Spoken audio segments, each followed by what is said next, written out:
حضرت ابو ذر غفاری رضی اللہ تعالی عنہ میرے مصطفیٰ کریم علیہ السلام نے فرمایا کہ جس نے جناب حضرت عیسیٰ علیہ السلام کو دیکھنا ہو تو وہ میرے ابو ذر کو دیکھ لے. یہ حضرت عیسیٰ علیہ السلام کی مثال ہے.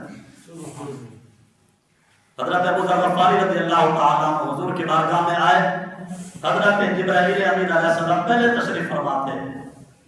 یہ حضور کا غلام حضور کی بارگاہ میں آئے. حضرت جبرائیل امین علیہ السلام نے جب دیکھا تو عرض کی آقا یہ آپ کا غلام ابو ذر ہے؟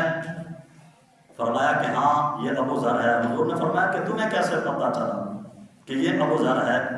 تو حضرت جبرائیل امین علیہ السلام نے عرض کیا آقا زمین سے بڑھ کر آپ کے اس غلام کا نام آسمان کے لیے لیا جاتا ہے. زمین سے بڑھ کر اس کی آسمان پر دھونے ہیں, اس کا نام لیا جاتا ہے. اس کے اوپر فرشتے جو ہیں وہ رشک کرتے ہیں اور کہتے ہیں کہ ہم بھی ابو ذر کے جیسے ہوتے. بڑا ان کا چرچا ہے, بڑا نام ہے.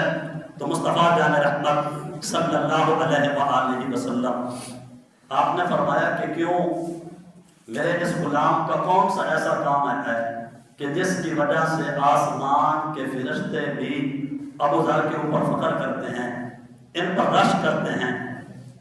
تو حضرت جبرائیل امین علیہ السلام نے عرض کیا آقا ابو ذر کا یہ مقام آسمان میں اس وجہ سے ہے کہ ابو ذر کوئی بھی کام کرتا ہے تو رب کی رضا کے لیے کرتا ہے. یہ اپنی بابا نہیں کرتا. پر حضور کے جتنے بھی اصحاب ہیں سب نے رب تعالیٰ کی رضا کے لیے کام کیا. اور پھر جب اللہ کی رضا کے لیے کوئی کام کیا جاتا ہے تو پھر رب اس کو ختم نہیں ہونے دیتا. آج بھی ان بزرگوں کا نام ہماری زبان کے اوپر ہے تو اس کی صرف ایک وجہ ہے کہ جس نے رب کی رضا کے لیے کام کیا تو اللہ پھر قیامت تک ان کا نام باقی رکھتا ہے.